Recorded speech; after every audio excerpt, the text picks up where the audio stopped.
هلا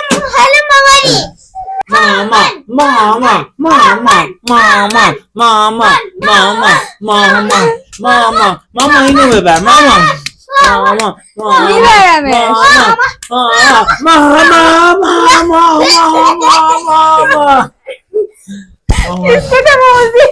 بیسکوت موزی بردی.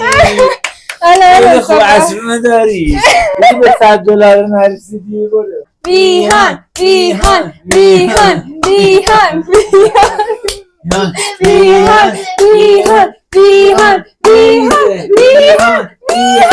ریحان چیه خوردم؟ ساقه طلایی برو بخور